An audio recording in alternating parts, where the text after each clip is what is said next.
Hi, this is Dibya Prakash, and today we are going to discuss about transport of radioactive materials. This is a very important topic for practicing RSOs and those who are going to appear for some examination or for some interview. Because every time the questions are asked from this topic, so this is going to be a very interesting topic, and there are a lot of things are going to be discussed in this presentation, and it is going to be a long presentation because it gives a complete knowledge about all the aspects which are involved during the transportation of any radioactive material. So whenever any radioactive material moves from one place to the other place, there are two people who are responsible for a safe transport of radioactive materials. One, the RSO who is sending the consignment, and the one RSO who is receiving the consignment. In both the cases, both has got their different duties. So what are they supposed to do, how the packaging should be done, what are the labels should be put, this all the things we are going to discuss in this presentation. So topics which will be covered in this presentation that will include the regulatory frameworks and its objectives. The regulations do not apply in certain conditions that we are going to see, because if a very small amount of radioactivity is being transported, or if radioactivity is being shifted from one place to the other place within the organization, then those conditions, these regulations will not be applied. So there are a number of other conditions so that we are going to see in this presentation. There are different terms which are used during the transportation, and what are those, because they are not in the common terms. So what are those and how they are defined, that we are going to see. We are going to see the limits for the transport of different radioactive materials, the type of packages, the classification of packages, the transport index and its limits. We are going to see the emergencies during transport and its handling. We will see UN numbers, the class of radioactive material within the hazardous material, the duties of RSO who is receiving the radioactive materials, and the certain questions we'll be discussing at the last when we will be about to finish the presentation, so that we will be coming to know which kind of questions can be asked from this topic. So let's begin. When there is a transport of radioactive materials, so there are three things involved. First is safety, the compliances, and the risk mitigation. Means when we are transporting, it should be safe to transport. We are following all the regulations, so it includes compliances and the risk mitigation. So if there is any emergency is occurring, so what are the risk mitigations are involved during that? That these three things are involved whenever there is a transport of radioactive material. So the key issues in transporting radioactive material includes the regulatory compliances, the radiation exposure, how much exposure is coming out from that package, the emergency preparedness, the contamination control, the vehicle suitability, which vehicle we are supposed to use, packaging integrity, the labeling and the documentation, the security of material, the training of personnel, and monitoring and inspection. These all are issues involved when we are transporting the radioactive material. The regulatory frameworks include the IAEA guidelines, the national guidelines, and there can be some regional regulations also. The IAEA, which says about the transport of radioactive material, is the SSR 6 document, which was published in 2018. Last publication was that time only.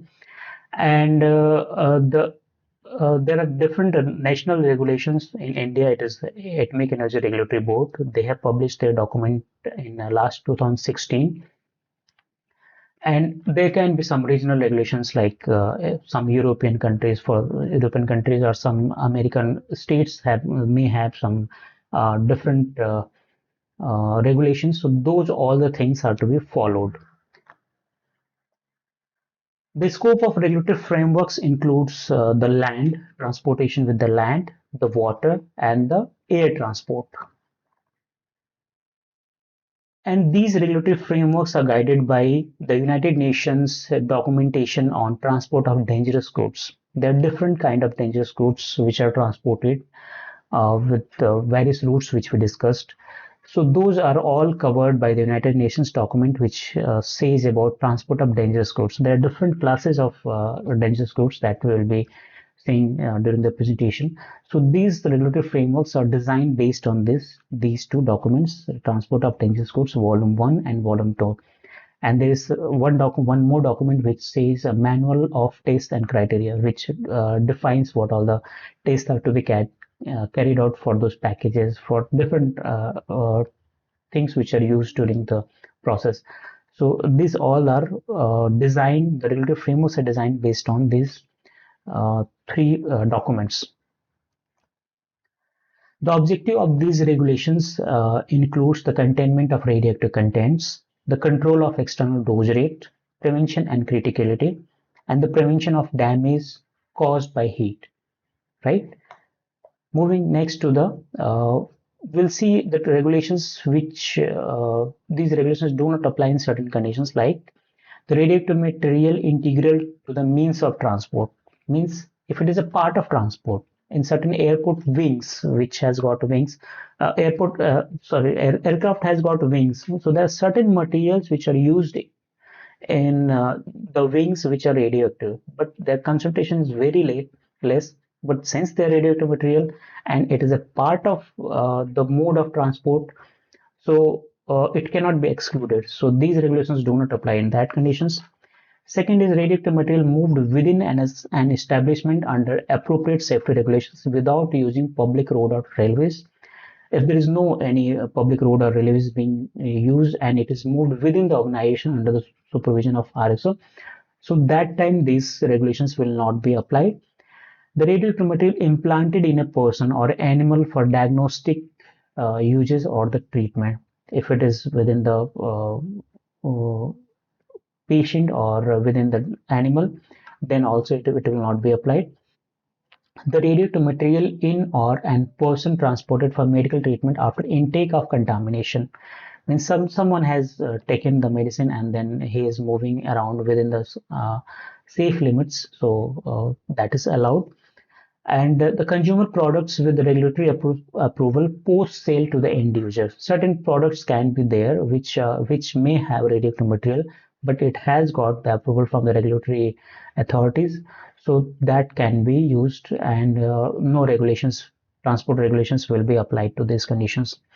The natural material and the ores containing naturally occurring radionuclides process not exceeding 10 times the specified activity concentration value. If there are certain materials which are naturally occurring radioactive materials and concentration is very less, those can be transported without following these rules.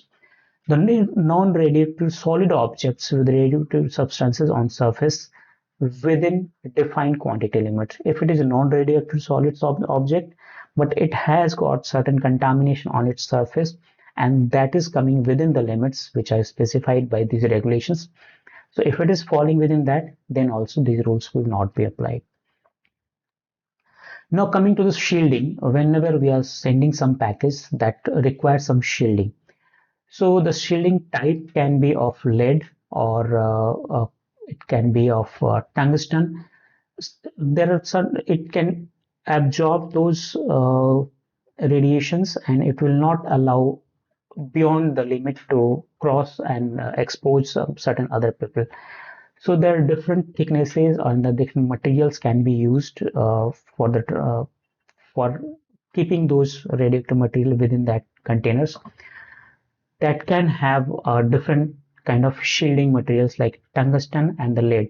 Primarily lead is used, but if the isotope has got a higher energy and higher quantity is being transported, that condition, tungsten can be used. We'll see why tungsten can be used.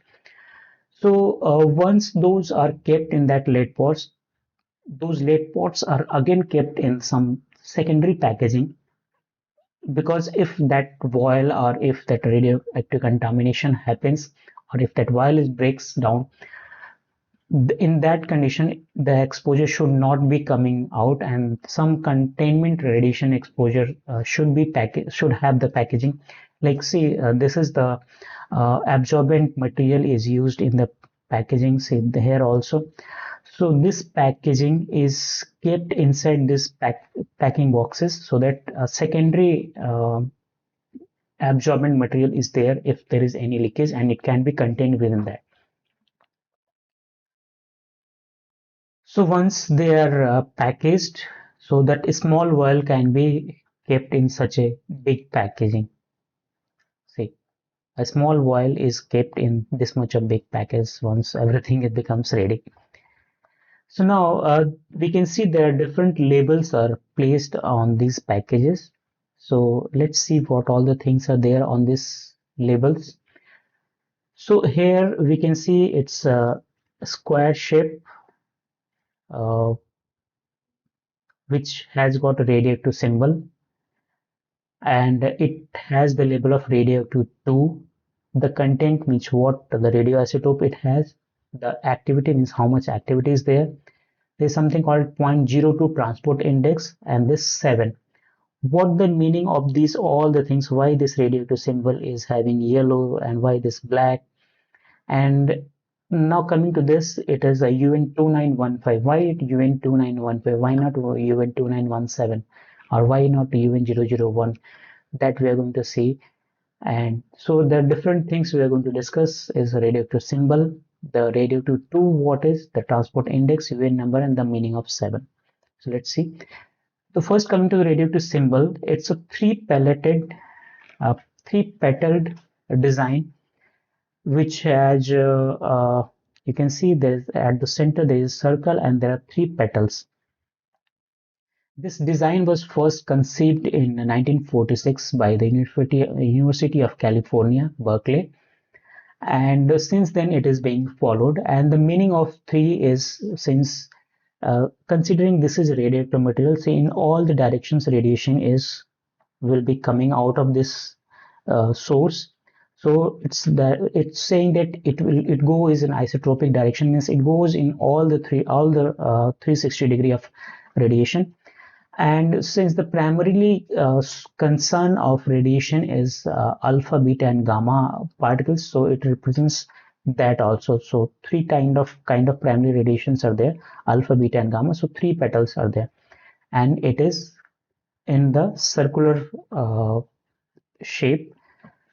And this yellow color and black color is given because they are contrast in nature, and certain material which are transported with the red color code, so they may be more dangerous, like explosives, like petroleum products, they can have a red symbol.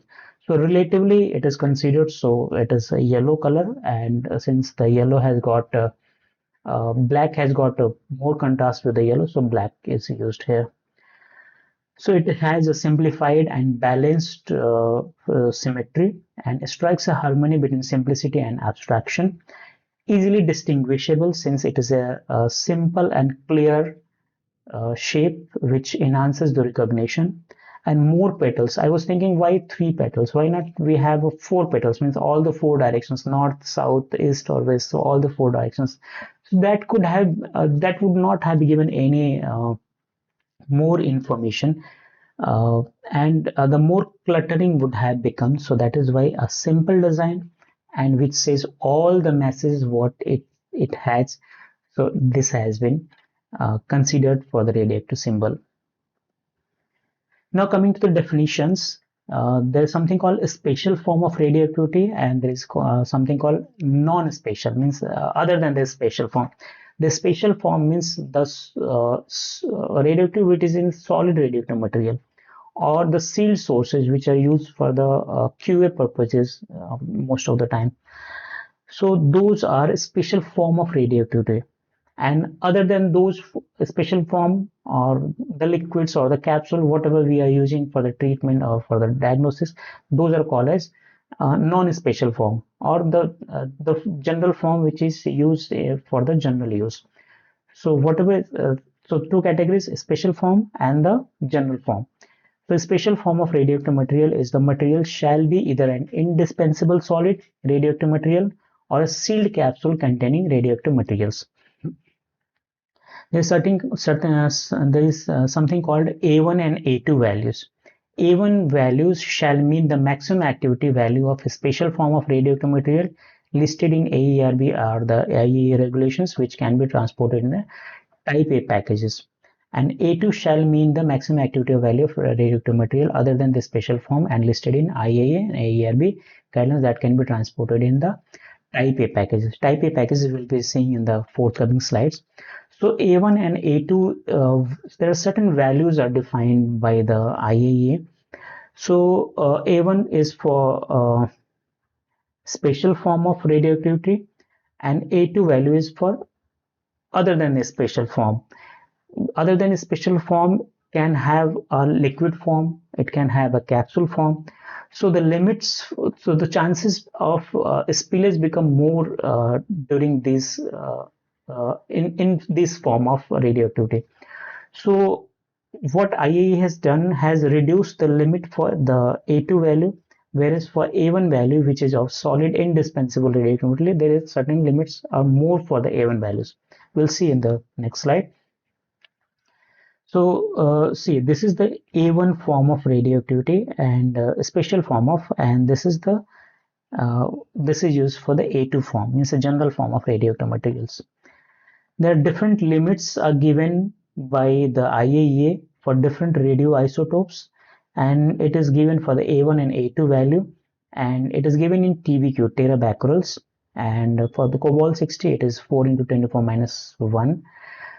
For A2 value again it is same.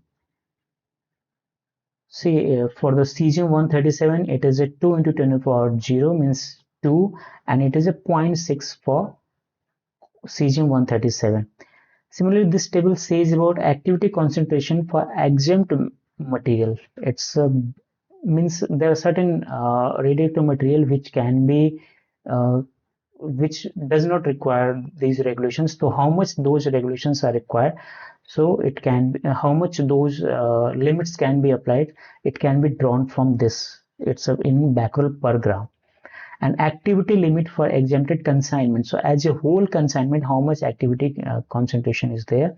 So that can be exempted. It is given in this limit. So since our thought process generally work in millicurie, so I have changed those terabecquerels in the millicurie. So for cobalt-60 or the cesium-137, which we were discussing, it was 2 terabecquerels. So that says about 54.1 curie of activity it can be transported when if it is in the sealed form, and if it is in unsealed form, then 16.2 curies of activity, means if it is sealed, 54.1 curie can be transported, and if it is 16.1, if it is in liquid form or other than the special form, only 16.2 curie of activity can be transported. Likewise, it is giving for other isotopes, which includes the F18, means 27 curie of activity can be transported if it is in special form, and 16.2 curie only can be transported if it is in the non-special form. Simplifying this table, I am removing all terabecquerels and coming only in the curies and microcuries. So this table says about all those limits in the curie and millicurie. For gallium-67, gallium-68, it is a 13.5 curies, and it is same for both the conditions. So that depends upon isotope to isotope. These values keep on changing, and this is how the IAEA says about all these radioisotopes. There are different isotopes are given. So whatever is useful in nuclear medicine, that I have taken in this table. So you can, if you wanted, I have whatever the references I have said, that can be used for referring other isotopes. Now something is called exclusive use, and exclusive use shall mean the sole use by a single consigner.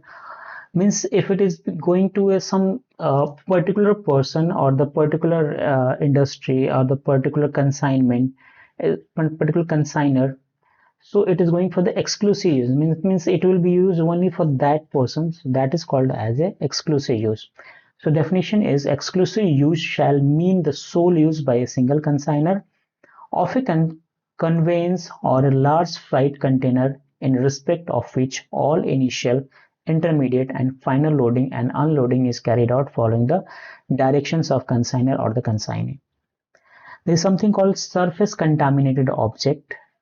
We just saw some solid material which can have some contamination on their surfaces. So how much contamination can be there? That different limits are given, SCO1, SCO2. So the surface contaminated object shall mean a solid object that is not itself a radioactive material but has radioactive material distributed on its surface. That is called surface contaminated object. So how much contamination is allowed, and what is the definition of contamination? So the presence of radioactive substances on a surface in quantities in excess of 0.4 becquerel per centimeter square for beta and gamma emitters and low toxicity alpha emitters, or 0.04 becquerels per centimeter for other alpha emitters. The non-fixed contamination, the contamination that can be removed from a surface during routine conditions of transport, and the fixed contamination other than the non-fixed contamination. This is what is non-fixed. The other than the non-fixed is called as a fixed contamination. So if it can be removed, then it is a non-fixed contamination. If it cannot be removed, then it is called as a fixed contamination.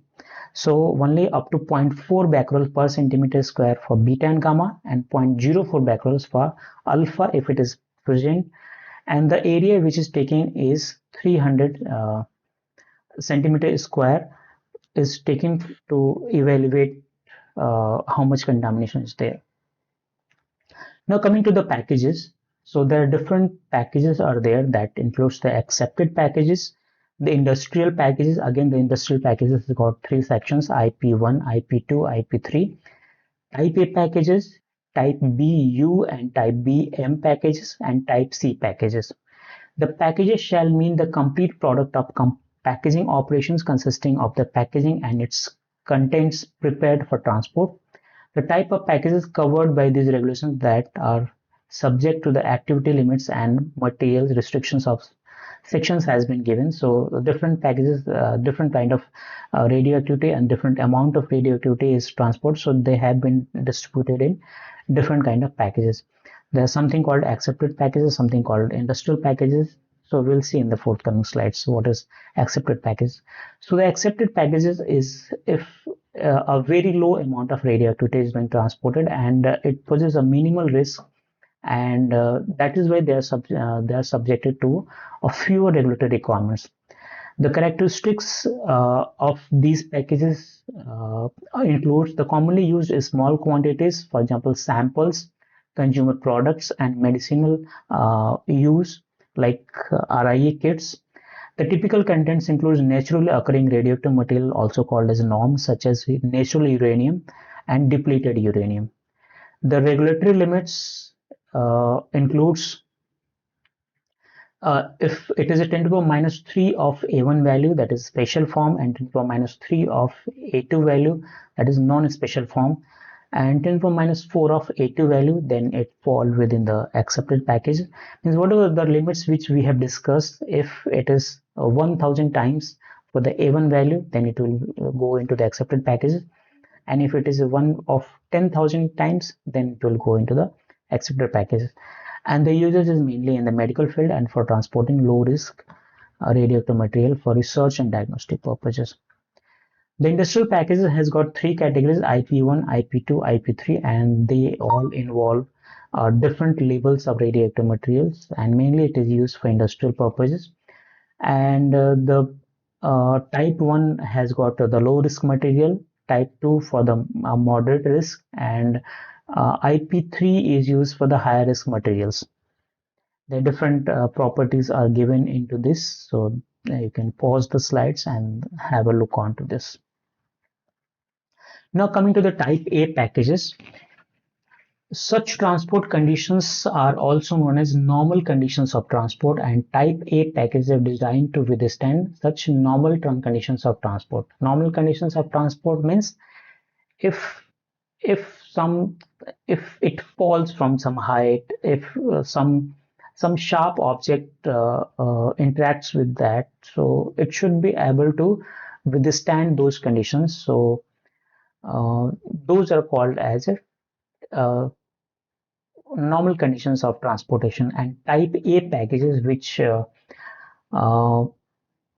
nuclear medicine products or industrial applications, type A packages are used.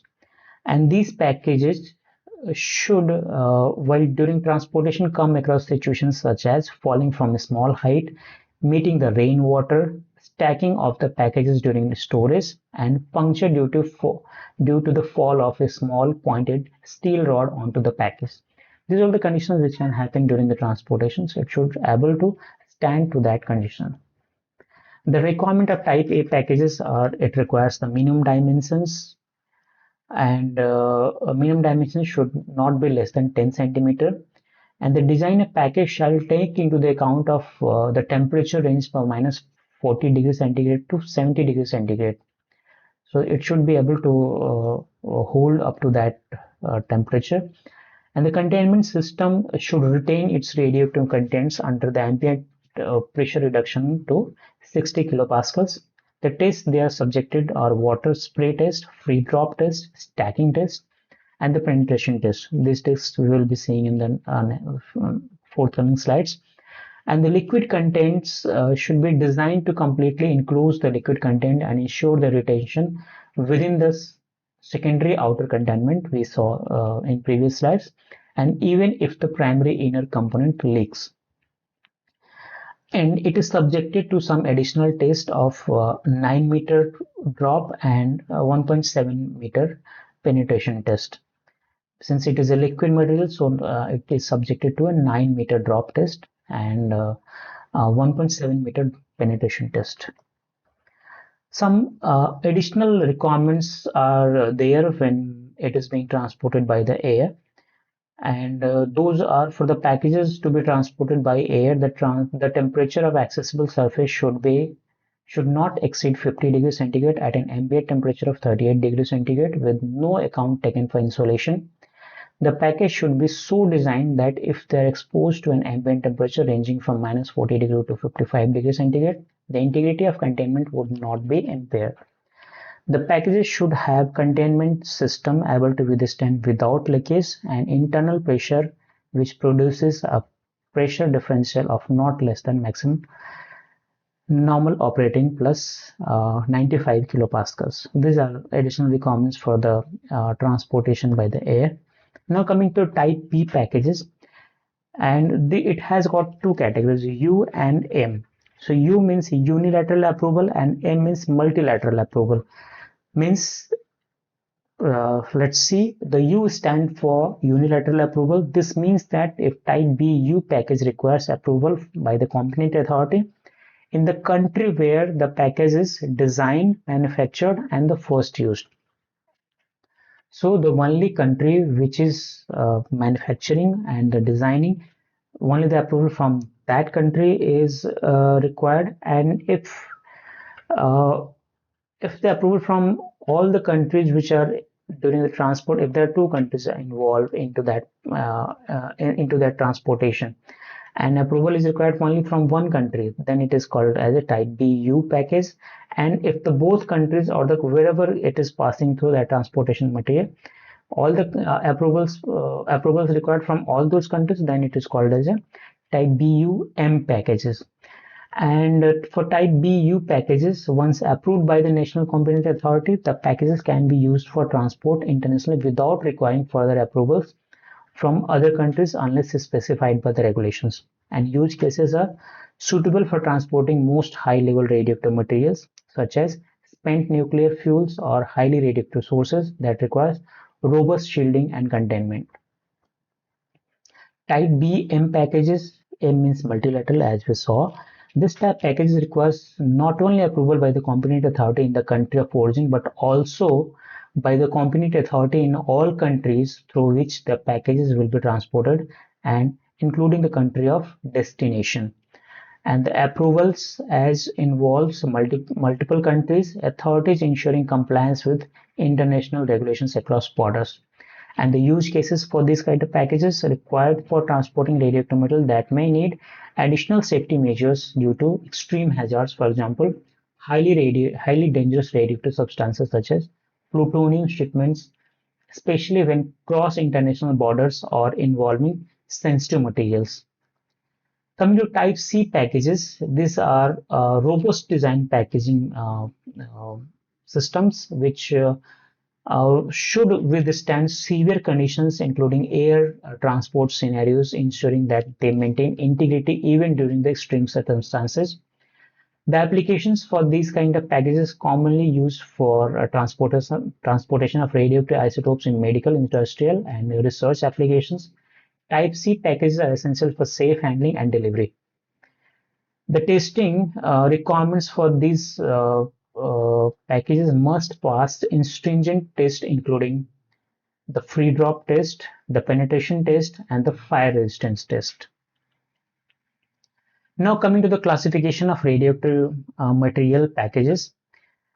In addition to type A, B, U, and C packages, also BM, the radioactive material also classified into three categories based on this potential radiological risk they pose during the transportation, and those categories are category 1 white, category 2 yellow, category 3 yellow.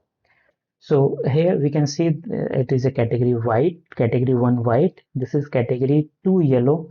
So now we understood about this radioactive symbol, and it has got a radioactive 1, 2 and 3. So this is the category 1, category 2, category 3, and 1 is category 1 white, category 2 yellow, and category 3 yellow. So we will see their characteristics. Coming to the category 1 white, this is the package that contains the low level of radioactive materials, and the radiation limit for these kind of packages, the radiation dose rate at the surface of package does not exceed 0.005 millisieverts or 0.5 mR per hour. Hence, if the surface dose rate is less than 0.5 mR per hour, then it can be treated termed as category 1 white. So all the lutetium packaging comes in category 1 white packaging.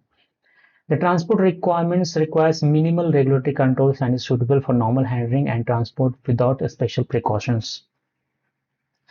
Category 2 yellow. So most of the radioactive material which comes to the nuclear medicine department are coming in category 2 yellow, and this category encompasses packages with a moderate level of radioactivity, and the surface dose rate should not exceed 0.5 mR to 50 mR. It should not exceed 50 mR per hour, and if it is less than 0.5 mR, then it will go into the category 1 white. But if it is between surface dose rate is in between 0.5 to 50 mR, then it will be brought into the category 2 yellow. And the transport requirements are a little more stringent and includes labeling and additional precautions during the handling to ensure safety. Now coming to the category 3 yellow, when the surface dose rate is now we will be discussing at 1 meter dose rate also. That is why I am emphasizing here on surface dose rate. So if the surface dose rate is in between 0.5 millisievert to 2 millisievert, that is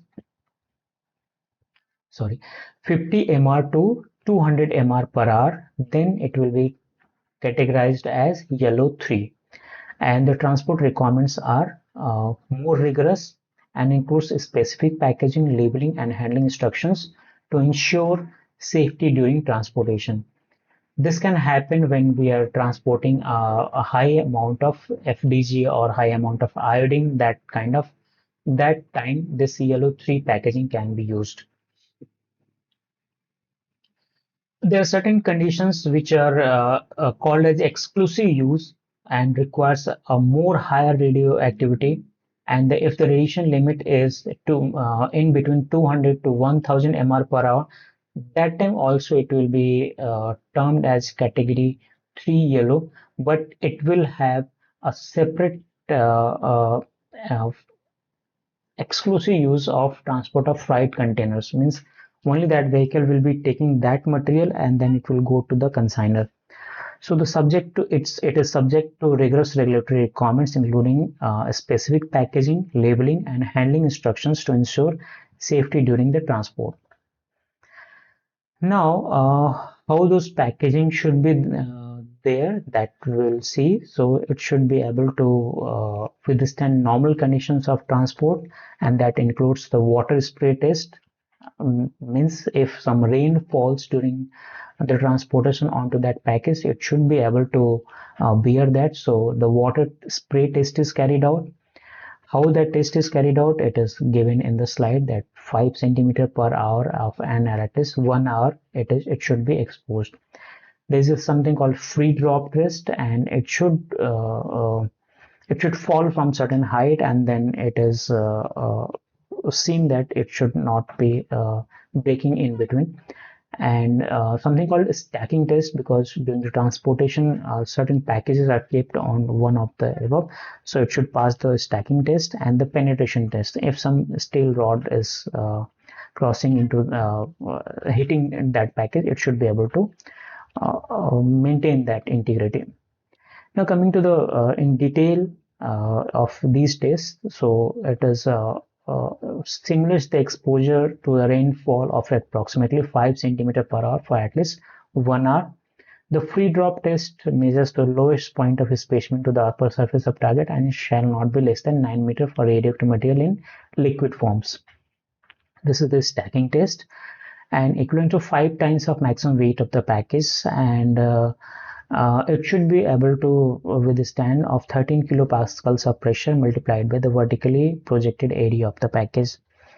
Now coming to the penetration test, a bar of 3.2 centimeters in diameter with the hemispherical and a mass of 6 kg shall be dropped and directed to fall on its longitudinal axis vertical onto the center of weakest part of the specimen, so that if it penetrates sufficiently far, it will hit the containment system, and the bar shall not be significantly deformed by the test performance. And the height of the drop of bar measured from the lower end and to the intended point of impact on the upper surface of the specimen shall be 1 meter. Now coming to the transport index, the transport index determines the maximum dose rate in units of millisieverts per hour at a distance of 1 meter from the external surface of the package. What does it mean? Means if a radioactive package is there and at 1 meter, whatever radiation dose is coming or the dose rate is coming in the survey meter, that is accounted in the transport index. And the formula for calculation of transport index is the radiation level at 1 meter in millisieverts per hour into 100, right? So while seeing the formula, you will see it's multiplied with the 100. So what is the significance of 100 and why this 100 is brought here? So this you will find in the history of how the transport index was introduced. So the transport index concept was introduced in 1961 documents of IAEA, that is the regulations for the safe transport of radioactive material 1961, and that time it was termed as a number of radiation units, and it was measured in millirem per hour. But the millirem per hour is a unit of is a non-SI unit. So while converting into the SI unit, this was changed to millisieverts, and in 1996 publications of safe transport of radioactive material, the unit was changed to millisieverts. So this all 100 is coming because of that unit change of millirem to millisieverts. So when we see the label on the transport package, the transport index is written 0.2. So 0.2 will indicate that the radiation at 1 meter from this packet is coming as 0.002 millisieverts. And if the transport index is 1, that will indicate the radiation dose at 1 meter is 0.01 millisieverts per hour. If you convert that millisieverts per hour into mr per hour, that is milliroentgen per hour, so that will become around 0.02, sorry, 0.2 mr per hour. So this much of radiation is coming 0.2 mr per hour at 1 meter of distance from that package. There are different labels of the transport index based on that different category of packages are decided. So if the transport index is 0, that is at 1 meter, the radiation is coming at very minimal. So if it is 0, so it will be considered in the category 1 white package. And if it is in between 0.0, if it is in between 0 to 1, then it will go into the yellow 2 category. And if it is in between 1 to 10, then it will go to yellow 3 category. And if it is more than 10, then it will go in yellow 3 exclusive category. So this is all about the transport index. So now certain shieldings and their nature we'll see in next few slides. Here I am using if just as a hypothetical situation, if the F18 radioisotope is taken and the activity is taken as a 1 curie, and at 1 meter how much exposure will be there. So it will be 4.98 millisieverts per hour. Now, see the conditions we are saying is 4.8, if it is a F18 isotope and 1 curie of activity at 1 meter distance, when there is no shielding is used, so the radiation exposure is 4.98 millisieverts or roughly in a 5 millisieverts per hour. Now I have used the shielding material, and the shielding used is lead, and the thickness of lead which we are using is in the centimeters. So the isotope is same, and the initial dose rate is 5 millisieverts. In the last slide it was 5 millisieverts, and just if you are using 3 centimeters of lead, so the radiation exposure reduces to 0.05 millisieverts per hour when at 1 meter. So from 5 to it reduces to 0.05 millisieverts when just shielding is used. Now it was at the 1 meter, and now I'm going to calculate it at 1 centimeter, means at the surface how much exposure is going to come. It was 5 millisieverts per hour, but when at the surface, when we are measuring same activities, but the distance is it was 1 meter, now it is 1 centimeter. So it is 5 into 10 to the power 4 millisieverts per hour. This much of high radiation will be there at the surface. And now if you use the shielding material, it reduces to 27.96 millisieverts. It was 5 into 10 to the power 4 millisieverts, and when we are using the shielding material, it reduces to 27.96 millisieverts per hour. Now, if we change from lead to tungsten, here we have used shielding material of lead, and it is 27 millisieverts per hour. And when you are changing with the same thickness and we using the tungsten material, it is from 27, it is falling to 3 millisieverts per hour.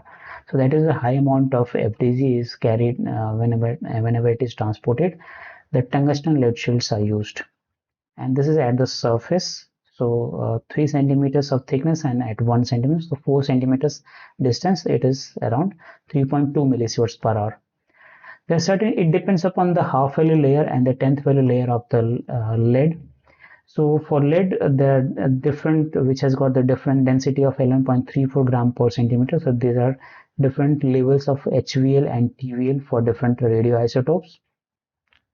And HVL and TVL for F18 tungsten and concrete and brick, it is 0.98, means 1 centimeter. And for the 10th value, it requires 0.98, means 1 centimeter, but in lead it requires 15 mm, means 1.5 centimeters thickness is required for lead if it is required to be for the 10th value of a layer. And for tungsten it is 0.98, means 1 centimeter of thickness is required for 1 TVL. So now, in general conditions, 1 curie of activity is not transported. So generally, 500 millicurie, if it is being carried out, taken from the cyclotron, and it is being transported to the hospital or the diagnostic facility. So if it is moving 500 millicurie and it is reaching to the hospital at 100 millicurie, and so if that much of activity is being transported, so at the surface it will have 1.6 millisieverts per hour when tungsten is used. Now coming to the emergency responses.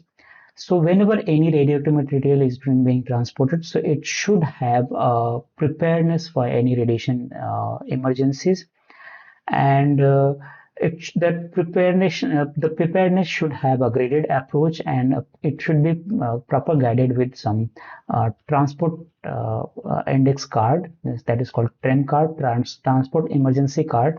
It should be having, so that if whenever if that condition is happening, so what all the things should be done, can be done during during that emergency, that should be written onto that.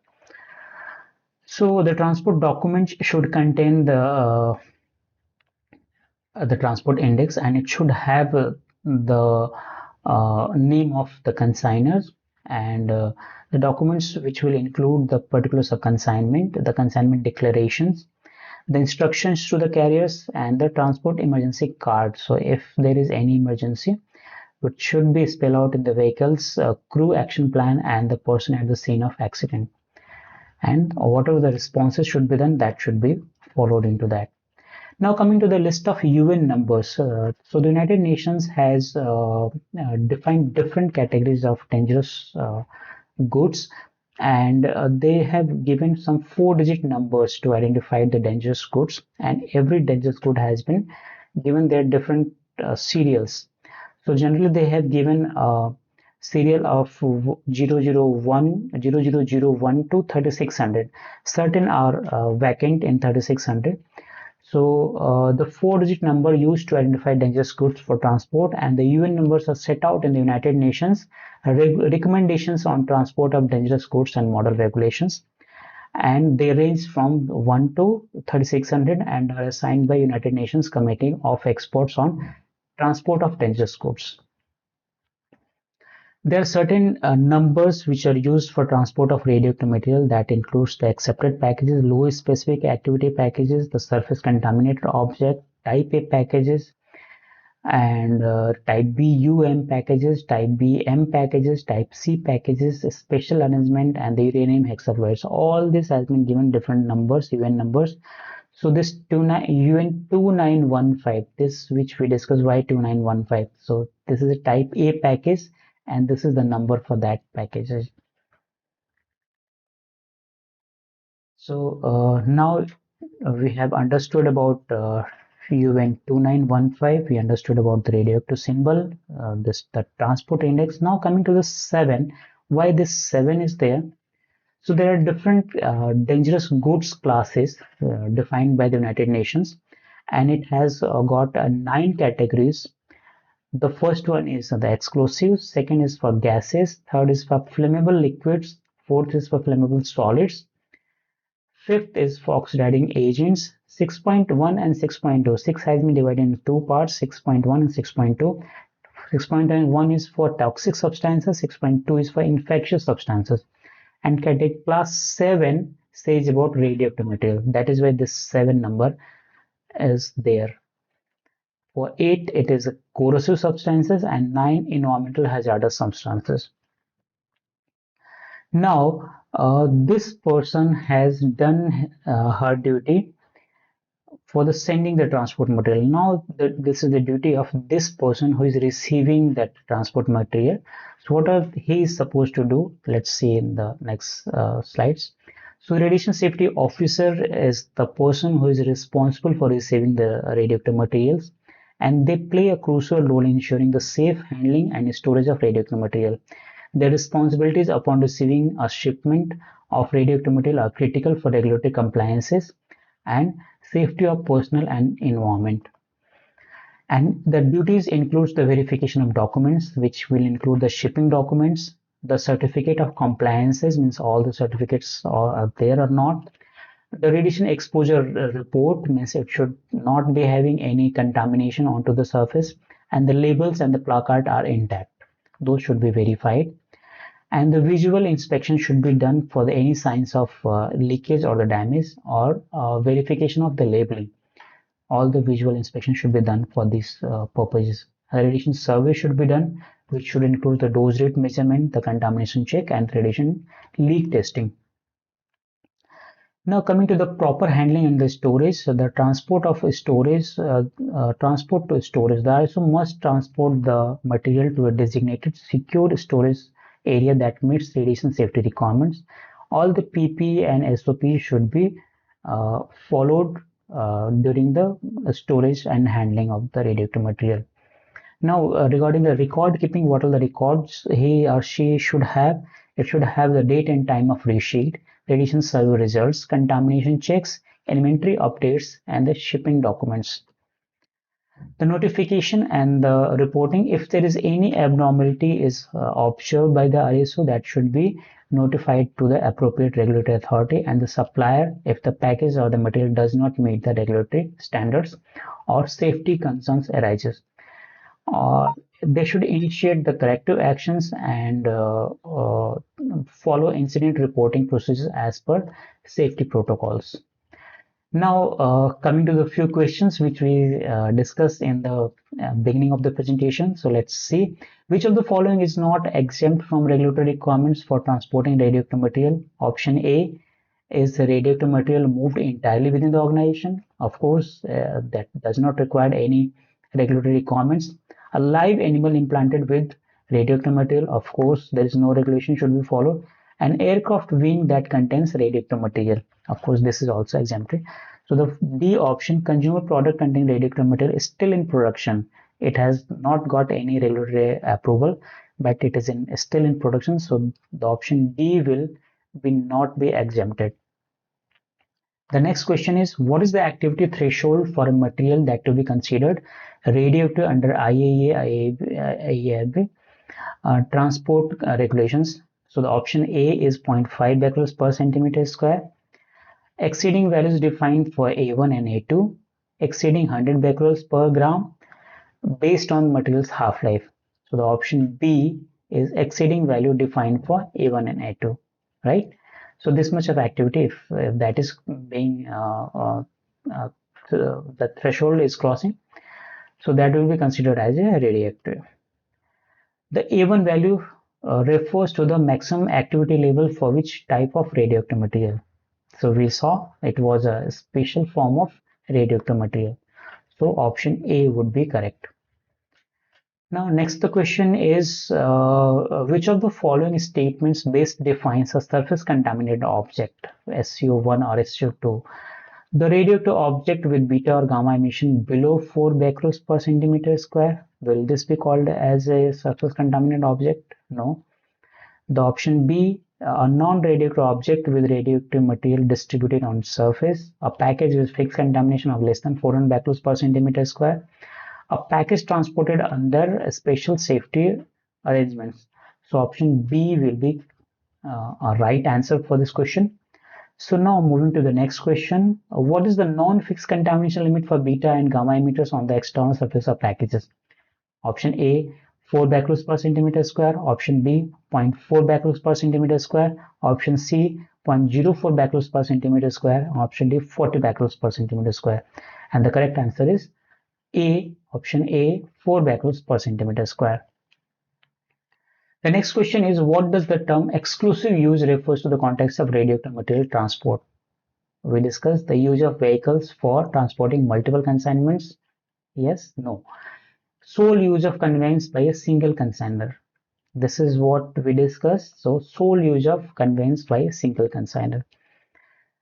The next question is, what type of packages is designed to withstand severe conditions such as mid-air crashes during the transportation of radioactive material? Which what we discussed, it was type C packages. So option C would be correct. And now coming to the next question, which of the following label would be used for radioactive material package with a transport index between 0 to 1? Say what should be there. So it will be yellow 2 category, because it is in between 0 to 1. If it is less than 0, then it will go in category 1 white. Next question is, so which of the following is not required on the marking of an accepted package containing radioactive material? Which all will not be there? So the option D, the competent authority identification marks will not be there. Otherwise, all those things will be there on the package. Thank you so much. Hope this video will be helpful to you all. Thank you.